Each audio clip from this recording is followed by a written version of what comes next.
This is the Pure Fury Creations Entertainment Network.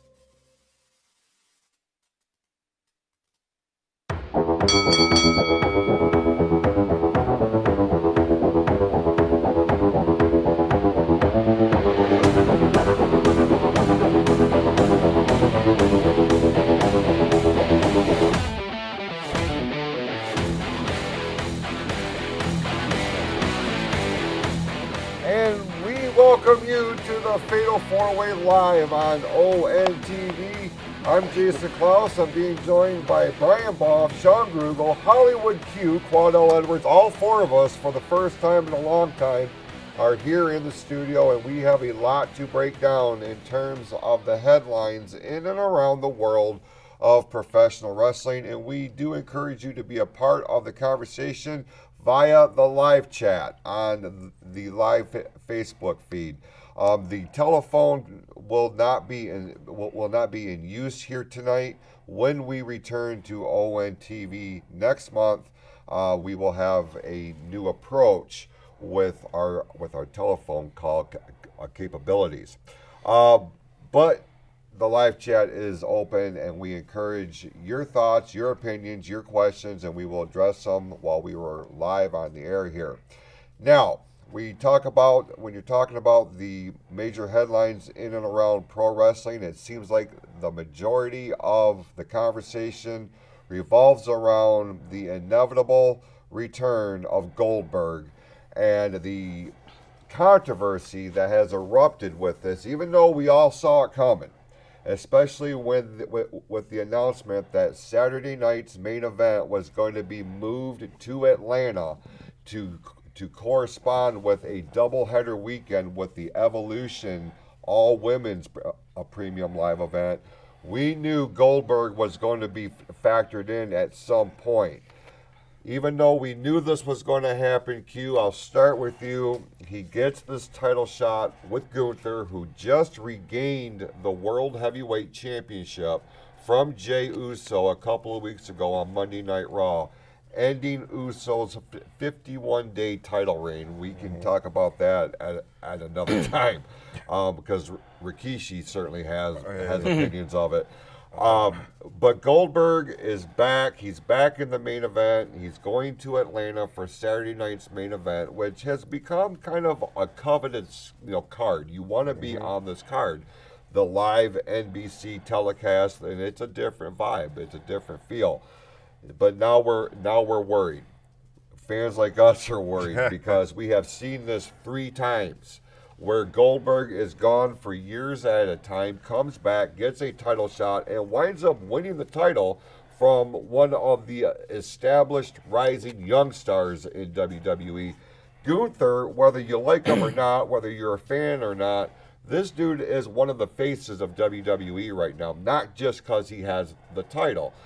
But now we're worried, right? We're going into Atlanta. We're going Goldberg and Gunther. We've been wanting this match. We've been anticipating this match. But the one thing that I have noticed here, Q, at no point up to this point have they said anything about retirement match.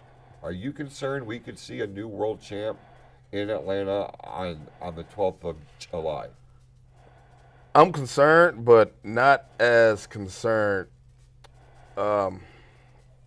as everyone else, I don't think. Only because with this being in Atlanta, if this isn't his last match, when is his last match? He's 59. He's not looking too good. He's not walking good. He has a bum knee. There's not much we can even expect from the actual match. I don't think it's going to go more than, maybe 6-7 minutes. I believe that, especially with Triple H being, ahead of creative, not Vince. I know if it was a Vince call, Goldberg would be walking out with that title over Gunther. Vince likes Goldberg over Gunther anyway. So, but I think Triple H is not going to do that to his guy because Gunther is still the present and the future. Goldberg, man, he's way back in the past. bring up a good point in terms of his physical presentation that we saw last Monday when he made his return. Shawn, I'll ask you because I know, even though you're not necessarily a fan of every aspect of Busted Open Radio, Bully Ray caused a little bit of a disturbance in the force by criticizing Goldberg, the way he looks, and being able to, is he going to be able to go in this match? He really criticized the booking here. Goldberg took exception to it on another podcast, saying that he's in great shape and he's going to do this. Is age going to be a factor? Because of all the videos that we've seen after Raw went to commercial break, he was hobbling a little bit. And like, if you know you're in this state, why are you booking this match against one of the biggest stars in WWE right now? You don't really need to pop that rating, I guess. Now, the whole thing was supposed to be centered around his retirement. And again, like I said to Q, we haven't heard that word yet incorporated with this match. What do you expect with Goldberg and Gunther here? I'm seeing a roadmap. I really am. I don't think you're going to have to worry about Goldberg's performance in the ring because I think Gunther is such a professional. He's going to be able to work around all of the shortcomings of Goldberg. I'm not worried about Goldberg going over. They announced on the WWE store today that they came out with new merchandise. This is the last run of Goldberg, or last ride of Goldberg. The way I'm seeing this roadmap work out is Gunther needed this title, number one. He needs to get the heat. We knew that this is what was going to happen, was Goldberg versus Gunther. But in my opinion, Gunther isn't the heat getter right now. Who's the heat getter? It's Seth Rollins. Right. Seth Rollins has some money in the bank. I think we're going to see a cash-in at the end of that, so that way we don't have to worry about these two being world champion, because we've already seen the confrontation on Monday Night Raw with Cody Rhodes. I think this is going to be your setup, the roadmap, as I said, to seeing Cody Rhodes versus Seth Rollins for the World Heavyweight title at SummerSlam. There's a number of different ways that they could take the storyline here, Brian, and it would start with Goldberg and Gunther, and then you start incorporating the ramifications from King of the Ring, and we'll go ahead and make this the transition into kind of what we can expect next weekend at Night of Champions. Because for whatever reason, Goldberg is very popular in Saudi Arabia. That's why they kept bringing him back for these overseas shows. Now, when you incorporate a Jey Uso, who we just, we saw him win the title at WrestleMania, continues to get among the loudest pops every Monday night, selling merchandise number 2 to John Cena. Like, the guy is on fire right now. You took the title away from him after 50-something days. You bring in Goldberg to face Gunther. To Shawn's credit, he's saying Gunther needed the title. I don't really feel like if you're going to book Goldberg versus Gunther, you needed to take the title off of Jey Uso to make this match special. On paper, Gunther and Goldberg is a marquee match, even if you did book it as a retirement, because that's what this whole thing has been about. We've heard about it for the last year. It's going to be his retirement match, not a run, one match. So do we see this being like step one of a 3-step process that would see a new world champion, would see Goldberg going into SummerSlam? Is he looking for that big stadium show to go off on? Because if I'm him, and given my personal ties with Atlanta, he beat Hogan at the Georgia Dome. He played for the Atlanta Falcons. He lives in Atlanta. Why would you not want to have your swan song here? Where do you see this going? Do we see this as a one and done on Saturday night's main event? Or are we going to see him in the main event of one of the nights of SummerSlam, like Shawn was saying? The few different wrestling like YouTube things I watched or listened to, actually on the way here, multiple ones did say that it was confirmed that this is his last match. So I don't know if something came out. I don't know if they were reading into that same interview you heard. I know his response to Bully Ray was him at 50% is still better than 99% of the guys going. Right. But Which is funny. Yeah. I am hearing, but based on that, I do think it is going to be his last match. Like you said, Atlanta. I think he wants a better showing than he did with this last match against Roman. We know his win percentage for the last 5 matches is what? He's lost 80% of them. He's 4 for 5. I don't see him putting the strap on him. Yeah, WWE seems like they want to ride the wave of the most popular wrestler, but we're not going to throw the title on R-Truth either. We're going to get more into the R-Truth thing as we do make the transition to Night of Champions. It is next Saturday afternoon here locally because they are going to be at Kingdom Arena in Riyadh, Saudi Arabia.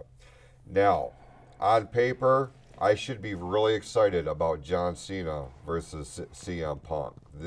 This match is one of those matches that we wanted to see played back during Cena's own retirement tour, actual tour. But as he pointed out, Q, on Monday night, we are running out of dates for John Cena live appearances. And now, as we are in the halfway point of the year overall, we look at these different matches that Cena could be a part of, and when you think about his greatest rivals, I always go back to the 2011 Money in the Bank match, where he and I have not been a fan of Cena's in-ring work. 5 moves of doom, right? That's it. But I was so emotionally invested in that match because of the story that they told. We saw a classic that night. Yes, we did. Between the crowd reaction, between what both men did in that match. If you have not watched that match, you really should do yourselves a favor. 2011 Money in the Bank, Punk and Cena for the WWE title. Punk is doing everything he can to recreate that magic. But here's my problem, and we'll go around the horn here. The X factor in this scenario is Ron Killings.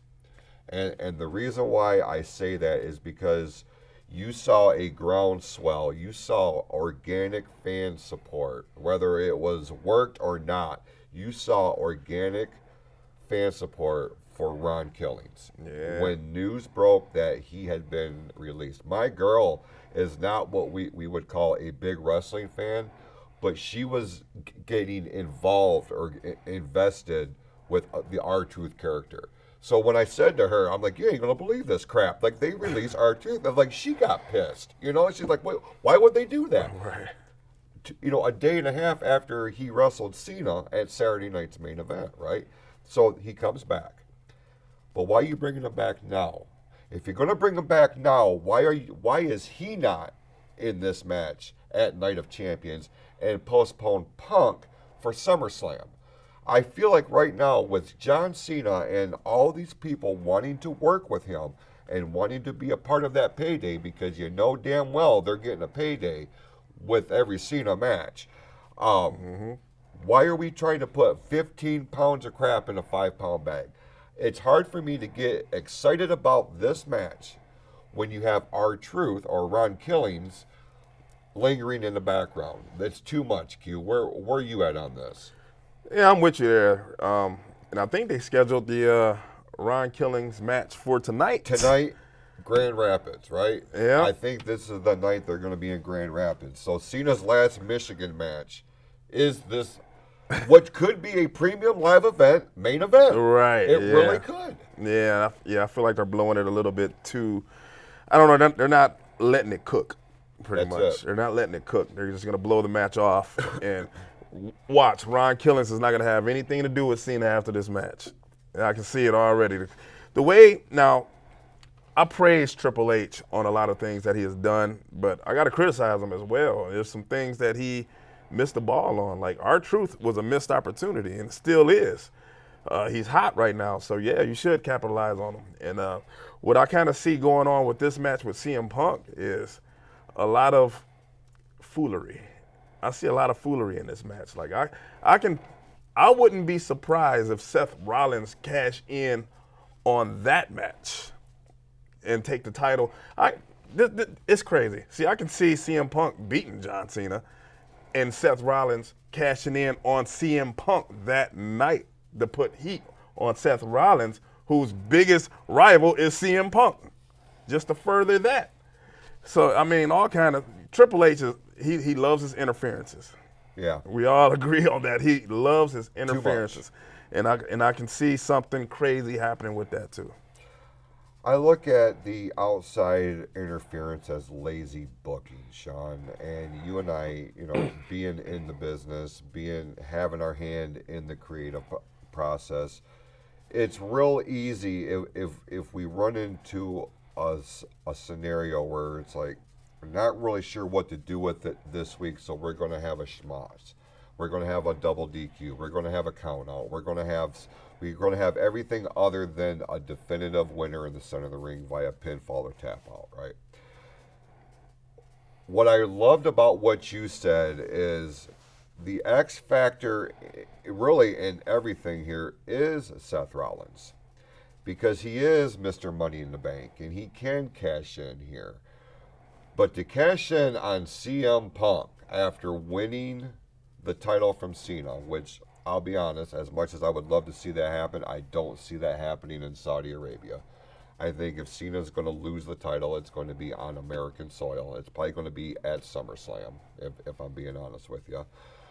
But if you were to do something like that, we would see the resurgence of that classic old school rivalry, Ric Flair and Dusty Rhodes, Hulk Hogan, Randy Savage, where it looks like, okay, the steam has kind of settled between these two, but that unadulterated hatred for the characters is still on display.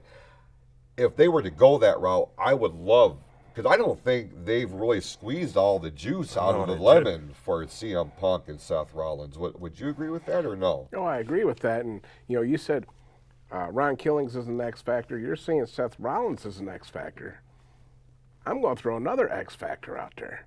We seem to be forgetting about the heat he has with Logan Paul and that last tag team match they had where they got into the shoving contest. So this could turn into a giant schmoz. I mean, I don't think we're going to see a definitive winner in this match at all. I think that we are going to see some sort of interference and Cena, standing at the top of the ramp with the belt over his head, getting that heat where everyone else is just kind of standing there, what the heck happened. I like the fact that we are getting back to the unknown, but where are we going to go with it? Where's the roadmap now? You know what I'm saying? We have three different people that could be X Factors in this. Or are we just going to let sleeping dogs lie and sweep them under the rug like we've seen happen so many times before? This is one of those examples, Brian, where they really are trying to appease just about every member of the fan base. But while you're doing that, you are cutting the legs out from a lot of great potential storytelling. The whole Ron Killings and Cena thing should have been front and center because of the emotional investment. And not only that, the long-term investment. We can trace their story back to 2009. You know what I mean? Like, it goes back that far. But with Cena and his limited dates, although I did see he's adding a couple more, so I don't think there was, God, I just seen it. It was another arena like just got added, and it was around, I think it was the week before SummerSlam. So they're trying to boost him as much as they can, but with everybody wanting to work with him and be a part of this retirement tour. Who winds up being the ultimate loser in all of this? Obviously not Seth Rollins, because he's Money in the Bank. When you put Money in the Bank on him at this stage, there's future plans for him. He's going to be champion. It's just a matter of when. You look at CM Punk, one of the most beloved wrestlers in WWE right now. And as much as it sucks, and as much as you got that organic groundswell, I feel, and I'm worried, that Ron Killings, R-Truth, is going to be the low man out when this thing is all said and done. So it's like, what in the hell are we doing all this for, right? I think it comes down to this has always been the John Cena's greatest hits tour, and it's going to be his last ride. So all these other storylines and the way we'd like to see them work out, like you said, you'd like to see another 2011 match here. It kind of weighs on you when you know the great possibility is we see Cena versus Cody at SummerSlam. And that's where it's lining up to go. So it kind of, like you said, takes the legs out from a lot of great things that we could be seeing. So the biggest loser is us, the fans. Great point. Because we're missing out on this possibility. Obviously, this Ron Killings, mix the two names, it had an organic build to it. Like they wouldn't be able to predict this. And now it's like, well, the story's already been written. We got to follow the script. If we did see a Ron Killings going to get Cena again, it's like, do we make it to where that's the only thing it is? Because he's going to need something after this if we're going to keep him. So maybe we do see him interfere in this match. Could we see him and Punk have a little thing because Punk's upset by what happened? I believe from what I've heard, CM Punk is yet to lose a match since he's came back, unless it's been interference. Right. So he's got basically a perfect record. So, it's written on the wall. Well, there's just so much happening, and it's hard to get invested one way or the other, fan-wise. Like I said, I want to be excited about this match, and as this match is booked, this is the reason why I'm tuning into this, because this is a Saudi Arabia show. And I have made mention, and I know I have a kind of a controversial take on the whole WWE and Saudi Arabia business arrangement, which is why I got so concerned when they were pulling WrestleMania 42 from New Orleans. Because all of a sudden, while Las Vegas was in the conversation, Saudi Arabia was right up there with it. And I was like, you can't take WrestleMania to Saudi Arabia. That'll be something. The Saudi shows, in my opinion, I respect them for what they are in terms of expanding your global fan base. I get that.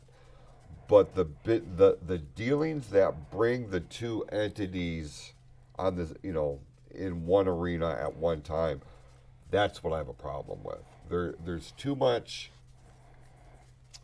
controversy from a political standpoint, and they're allowing that to infiltrate professional wrestling, in any case WWE. So while they do everything they can, that's what it's all about. It's all about that dollar. Yeah. Yeah, not top dollar. But I can't. I find myself not being invested in this. If this wasn't on at 1:00 in the afternoon next weekend, I probably wouldn't make it live television appointment scene viewing. Well, see, what gets me is they are making a big deal about these Saudi Arabia shows, but having a son in the military, I really miss the tribute to the troops. They've turned away from charitable giving to our troops and taken up, like you said, Q, tons of money from these Saudi Arabia shows. Yeah. And really, to me, I get business is business, but you gotta stay loyal to your fan base at the same time. It's WWE/TKO. Yes, this is that's true. The difference. Yep. Well, when Vince was here, he's the one that orchestrated all of this crap. Right. And then just as recently as last week, we started hearing rumblings that Vince was talking to Saudi investors on how to buy WWE back from TKO. And it's like, no, you cannot, because we said, I don't know if it was you and me that were talking about it, or me and you, but he's going to do the real life NWO. I'm going to inject it with poison angle. He's going to go back into it and destroy it, so nobody gets it. Like, that's what I'm worried about. And he's the real Cena. Yeah, I'm taking. Well, he's going to ruin wrestling. Yeah. If anyone's going to take what I created, I'm just going to ruin it for everybody. Yeah, and with Vince McMahon where he must be at mentally right now, that's not out of the realm of impossibility. like that dude's legit crazy. He was very close to buying bare knuckle fights. I saw that. Yeah. I read that. Yeah. And it was like they just weren't ready. The timing wasn't right. Yep. Is what they said. Yeah. Because it's actually kind of shooting up in popularity right now. Mm-hmm. So they're not ready to get rid of it. Well, let's talk about trying to shoot up in popularity, and that is All Elite Wrestling is trying to establish themselves as a bigger brand here on American soil, and they are preparing for their first American-based stadium show. This is going to be a pay-per-view event, all in Texas. It goes down on July the 12th. At Globe Life Stadium in Arlington, Texas, home of the Texas Rangers Major League Baseball team. They ran Wembley. They had some success in Wembley in London, but as we broke down, a lot of the people that filled that stadium on their first go-around, their return wasn't as attended, but still respectable numbers. I'm not crapping on it. But you got your basic wrestling fans that were there for a wrestling show, not AEW fans going to an AEW show.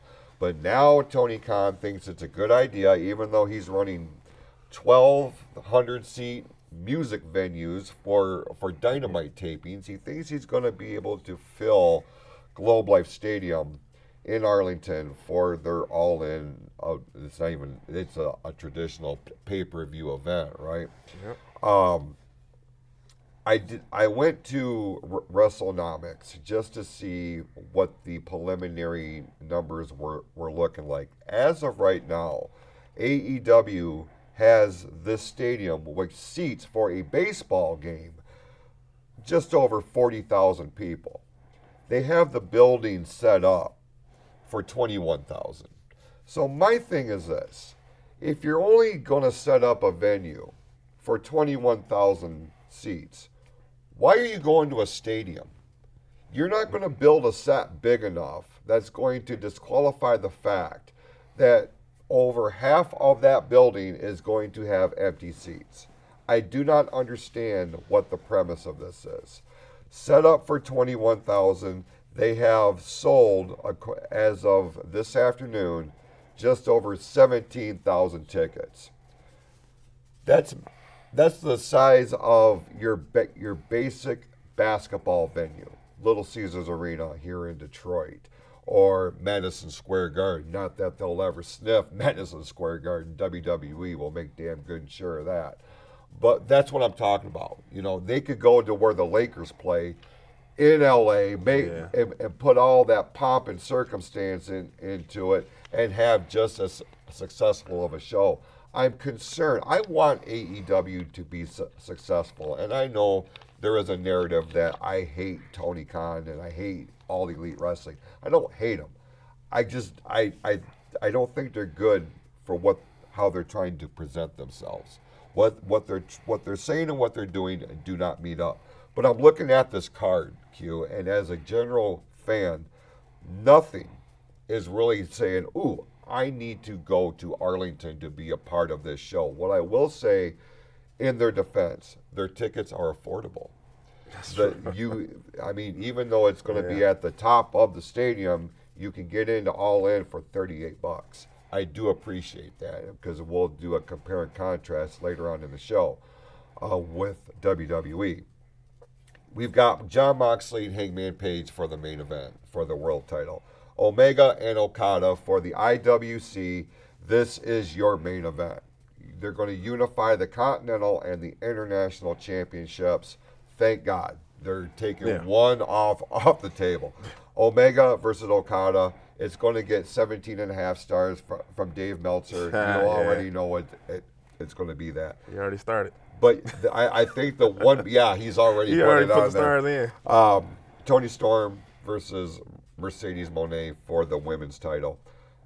Where are you at on All In? I mean, I know you're not generally a AEW pay-per-view purchaser, but is there anything about this event with the historic ramifications that is going to entice you to order the $59.95 pay-per-view? Or I can go get NordVPN and get those discounted rates. You know, go ahead and sponsor us. I don't know. I'm intrigued by the Okada Omega match. I do want to see that, but a $59 match, whew, that's a hefty price tag. But I don't know. This AEW got to try some things. I want them to succeed as well because it gives people a place to go. It gives people a place to work, and people can watch an alternate, wrestling show that might be one thing and say that there's something else, or whatever they want to be. The alternative. But yeah, I mean, I'm not gonna be getting the pay-per-view, so sorry, Tony.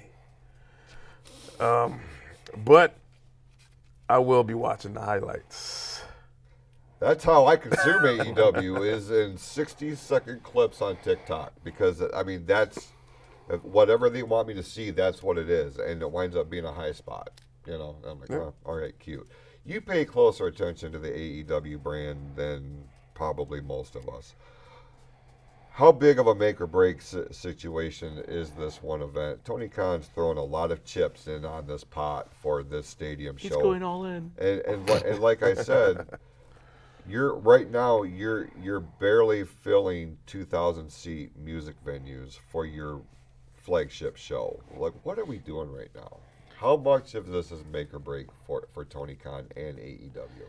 In my opinion, this is huge. I don't want to say this is going to break them if they don't succeed, but right now you got NWA, who is now being put on the Roku channel, and that's absolutely huge for the NWA. Absolutely. Which is going to provide plenty of competition for AEW here. Now, I think it's very smart for Tony Khan to book this in Texas. Your main event, Moxley versus Hangman Adam Page. It's going to be bloody and bloody and bloody and bloody. But it's in Texas. Texas is real close to Mexico. They just bought CMLL. So you're going to see a lot of those stars coming over to this show. A lot of their families are going to come over and watch this show. I feel like if you give it a few more weeks, you're going to see those numbers grow in attendance. The problem is I don't think it's going to generate the amount of interest that the NWA is going to generate once they get on Roku. If you think about Roku, every TV that Walmart sells has Roku on it. And let's face it, in Michigan, Walmart is like the granddaddy of shopping around here.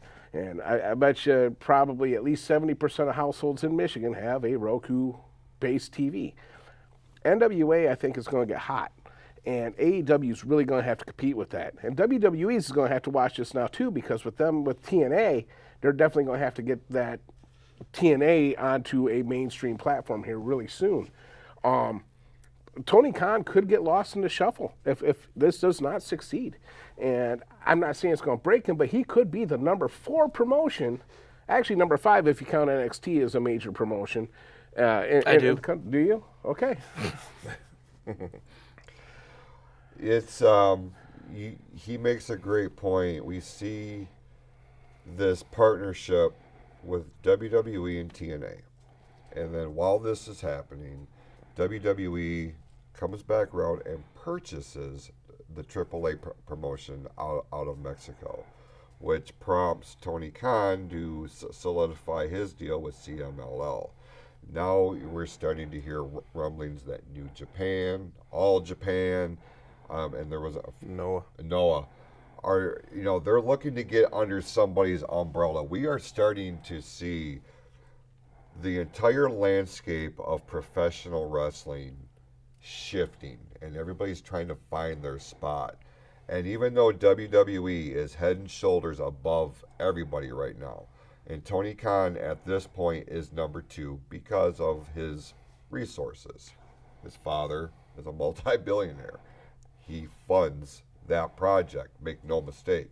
Because when you go to WrestleNomics and you look at some of their numbers, most of their numbers are in the red. You know what I mean? Aside from merchandise sales, which isn't really blowing the wind up anybody's skirt, if I can be honest with you. So I asked him, I'll ask you, AEW has to have a successful showing at this stadium show, right? If they don't, do they really fall to the bottom here of the top 4 or 5? Because we also got to take MLW into consideration, and there's other organizations out there that are jockeying for position. How big of a deal is this in your opinion? I think, well, one off the bat, I think they actually will succeed pretty well. Like you said, a $38 ticket. Texas is a big state. Right. I mean, if it was in Michigan, I'd go for $38. Would you? Yeah, and I don't think the seats would be that bad because, like you said, they're basically cutting the attendance in half of what it could hold. Mm-hmm. So I would go. I mean, for $38, why wouldn't you? I mean, cheaper than it'd be cheaper than buying the pay-per-view. Well, when you consider the gas and the parking, because we've all sat at the top of some of those stadium shows, and you're watching the TV more than you're watching the ring. It'd be nice if they cut some of those seats down. You didn't have all those seats. If this doesn't make money, I don't think we see a big hit in AEW's popularity. I just think the AEW might not be like, let's not do the stadium shows. I think that's all it really would come out of it.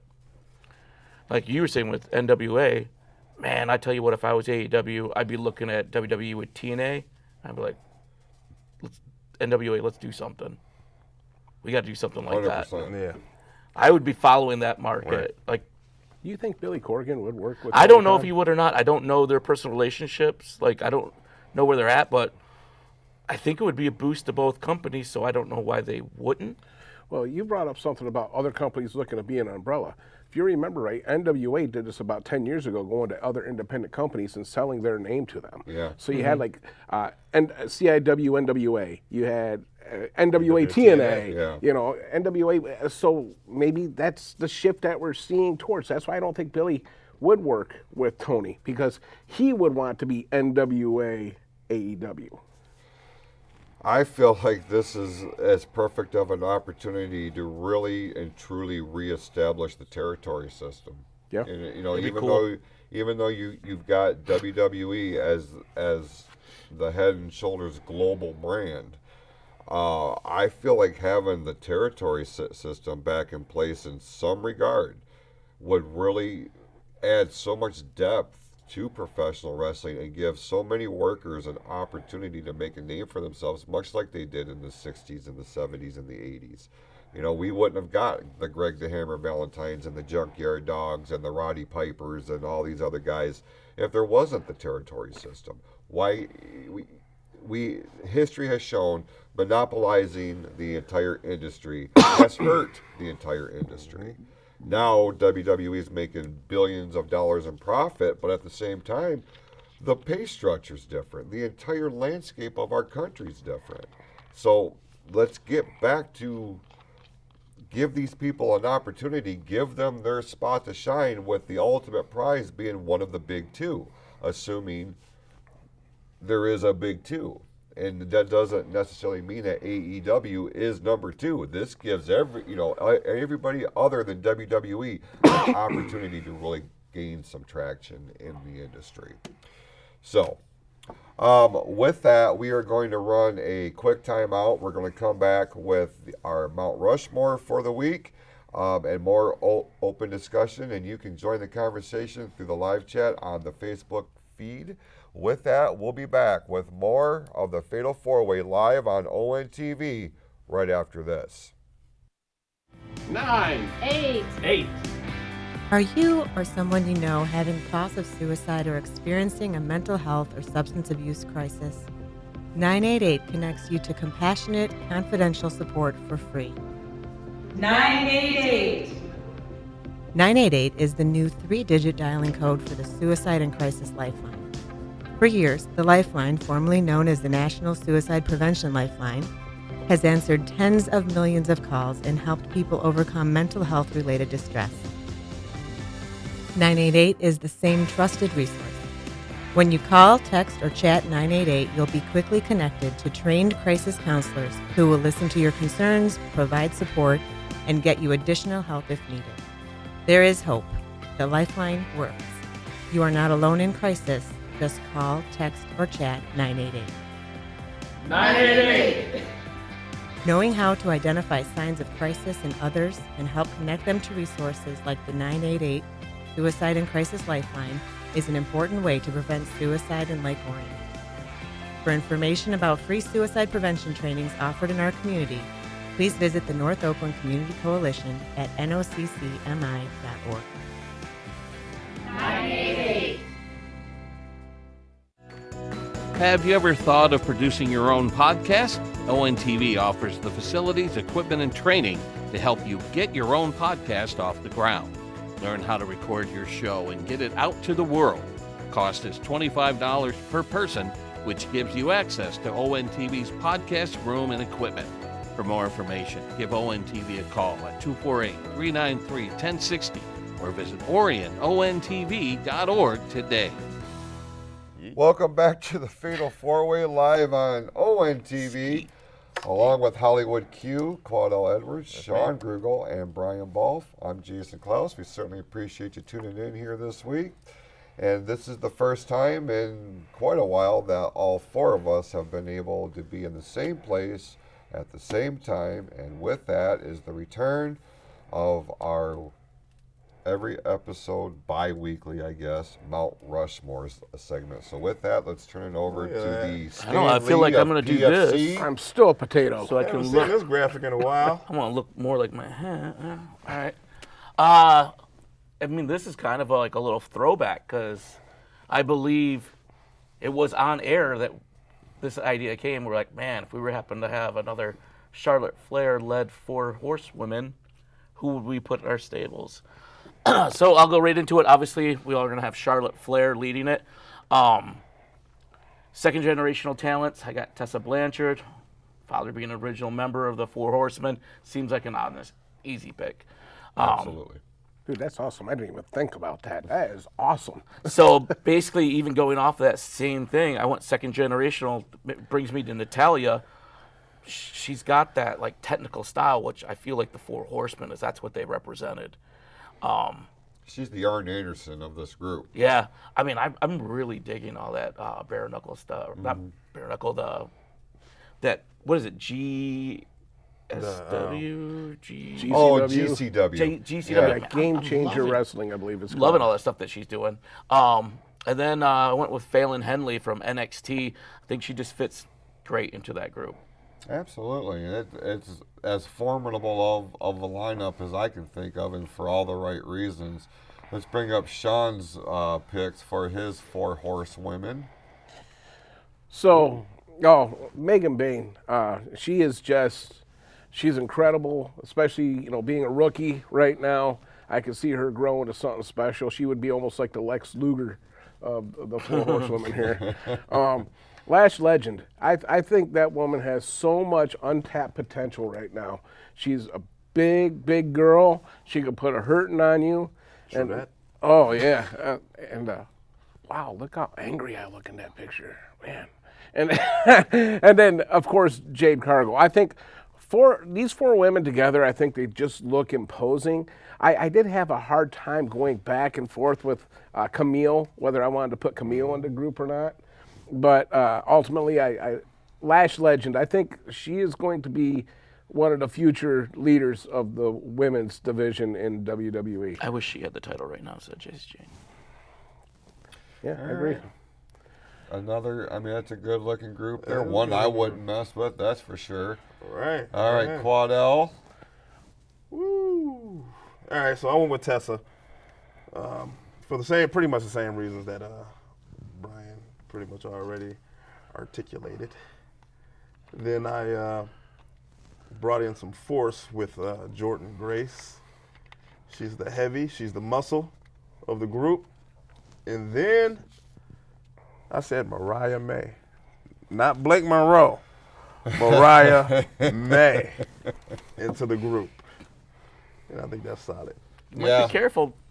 Blake Monroe might end up doing way more than Mariah May. Yeah, well, she hasn't done nothing yet.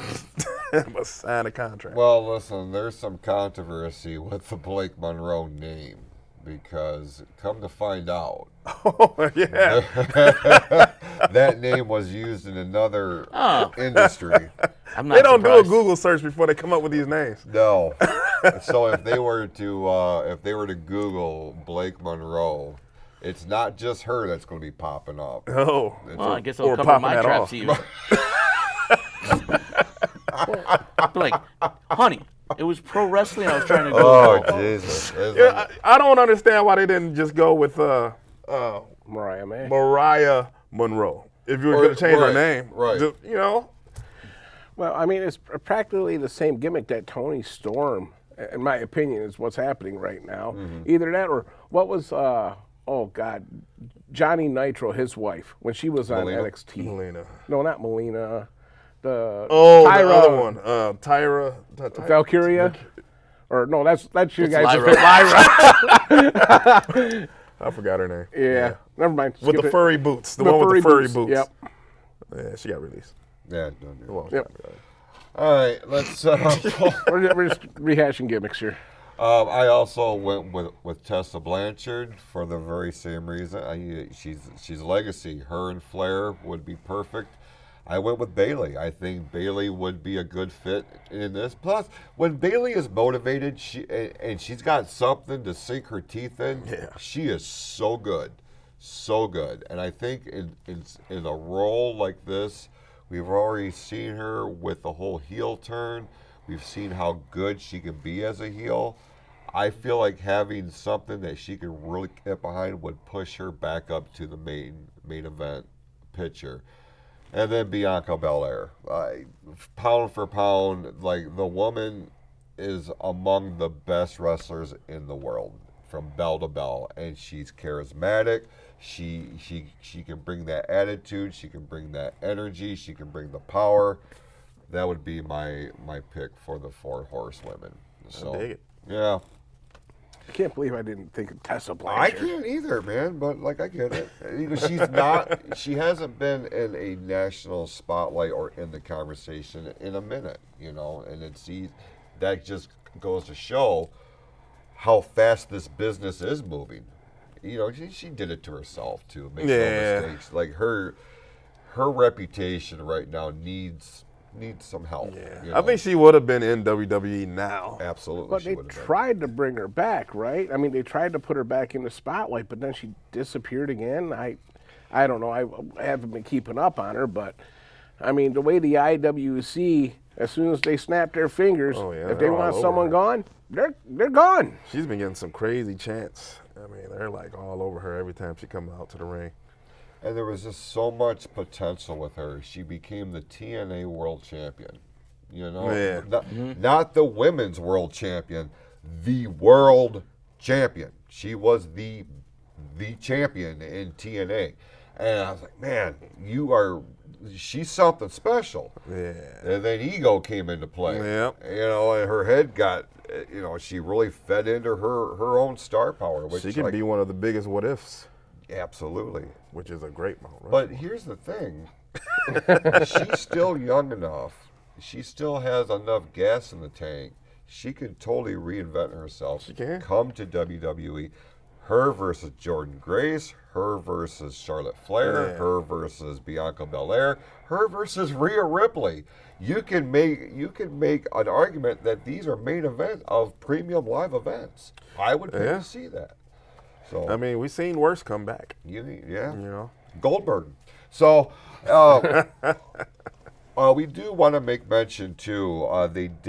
We alluded to it earlier in the show. They did finally formally announce that after a couple of weeks of speculation and controversy, that WrestleMania 42 was going to indeed return to Las Vegas, and upon this announcement, which was very well done with Triple H being on top of the stadium, they are really looking to follow the footsteps of what they did this year when they were in Las Vegas with the 2-night main show in Allegiant Stadium, the Hall of Fame. Induction ceremony, The Undertaker's one-man stage show. The roast of WrestleMania was held at Fontainebleau. They ain't doing that. Monday Night Raw, SmackDown, NXT was at T-Mobile Arena. They're going to follow suit. But what I wanted to do, because this is the first time that we've all been here since WrestleMania weekend. Wow, really? Yeah, it has been. See, you on that Roman Reigns schedule, man. Is Jason about to tell us that he's buying us all tickets? No. No. Oh, man. No. Guess what, y'all? No, I'm totally kidding. But when I was in Vegas for WrestleMania, I did swing by and pick you guys up something. You know, nothing major, it's nothing. But I was like, Major Guns. we were at the World, and I wanted to get something to commemorate, the show, the host. But at the same time, it's like, man, when you see this from here on out, you'll know it came from Las Vegas, and you know it came during WrestleMania 41 weekend, right? So what happens in Vegas doesn't always stay in Not necessarily, no. For you, Oh. the box art is different for all these. That's cool. Yeah, show the camera. For you, Oh, yeah, there we go. Ooh, I like that. Yes. so you all have your commemorative bobbleheads from Las Vegas from WrestleMania weekend. So Cool. Am I getting a good shot of that there? There we go. I wish they all had cool Hall of There Fame we go, boxes right like that. Man, what the crap? If I had been a Put part them of all next to each other. Don't put your pipe on top of me. He's laying the pipe. Hey, that's the Hall of Famer. You ain't got no Hall I of do Fame. too. plaque. I got Undertaker. It doesn't say Hall of Fame. I feel like they're all. So it has been made official that WrestleMania 42 is going to return to Las Vegas, and like I said earlier, I'm so glad that it's not in Saudi Arabia. Like I was all aboard going down to New Orleans when they first said that they were going to be at the Superdome. Because I was going to incorporate a personal tie. My brother was a huge New Orleans Saints fan. Yeah, as a Saints fan. And the show was to take place where the Saints play. And I was going to take some of his ashes down to New Orleans with me and spread them at the Superdome. So in that aspect, I'm pissed off. I'll tell you what, they could make some sweet WrestleMania jerseys with the Saints stuff. For real. They really could. But What do they get? Money in the bank? yes. Yeah. Yeah, they're going to get That's a good equal. trade, right? I don't know. So now as far as the big shows are concerned, we've talked about Night of Champions in Saudi Arabia. Evolution is coming up here very quickly that weekend of Saturday night's main event, which is becoming its own, big time show. Being restructured, right? But it's SummerSlam, right? Like that's the next big one, and for the first time, it's going 2 nights. It's going to be at MetLife Stadium in New Jersey. At this point, if you were to have the book, what would you have as your definitive main event for night 2 of SummerSlam? Night 2 of SummerSlam. Okay, well, that has to be a John Cena match. Does it though? If I was Triple H, I'm thinking like, okay, let me think like me then. Let's see. I would You like to have the book. I have the book. Oh boy. Let's see. Where are they? Where? MetLife. MetLife? Okay. All right. Well. Wow. John Cena, LA Knight. Ew. Absolutely. Why would it not be? I'm with you on that. LA Knight. Yeah. LA Knight. Yeah. What would you do? Oh, Don't boy. say Fatal 4-Way. I would like to see. I think Ron Killings has something else going on. I mean, he's driving the bus now. So who was driving the bus before? Are we seeing multiple personalities here? It's little Jimmy. How long is this bus? So I want to see R-Truth, John Cena, Last Man Standing. Oh, Okay. I could see that. And I would be okay with that. I'm okay with that. Yeah, okay. Brian, what would you do for the main event of SummerSlam? It's what I want. Yeah.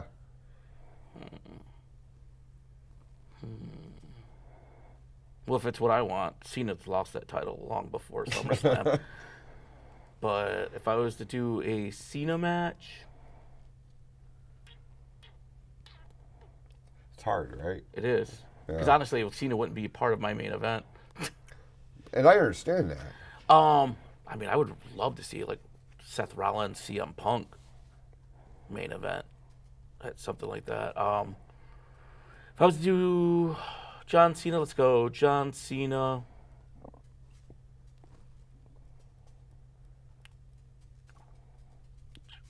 Oh, we know John Cena's going to be in the match. Oh man, I can't see your opponent. I know, I me know, neither. I, There's just so many out there. There's so many options out there. And so many things we've seen, and so many things we want to see. I mean, as far as John Cena goes, What about Gunther? I thought it was like, could we do a champion versus champion? Roman, could we see Roman come back? Well, apparently not if he's getting paid $1 million. I mean, if you're going to pay somebody $1 million for a match, that's the one to do it. Get him on a one-match contract. Oh man. All right. Night 2, Cena versus The Rock.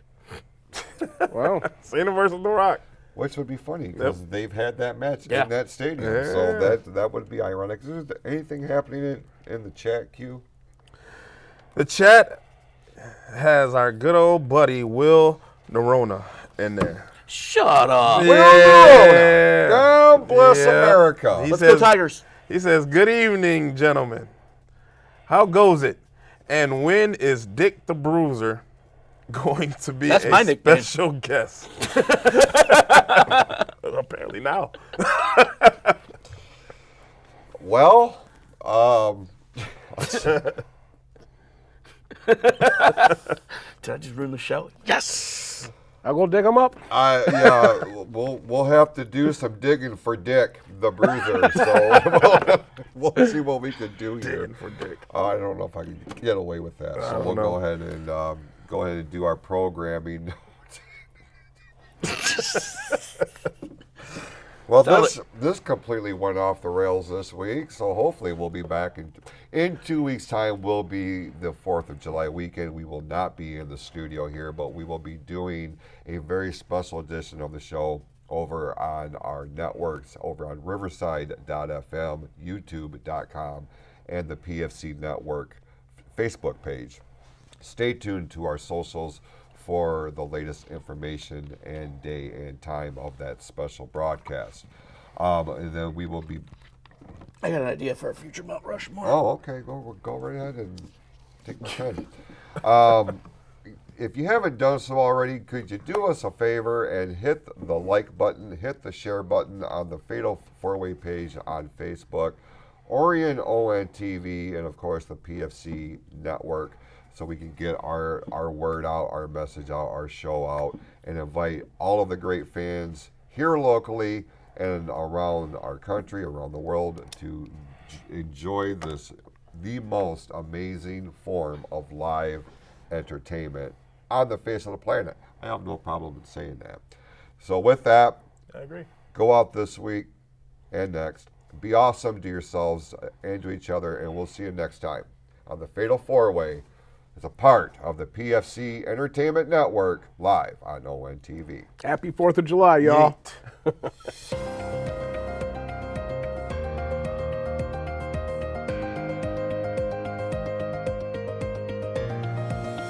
This is the Pure Fury Creations Entertainment Network.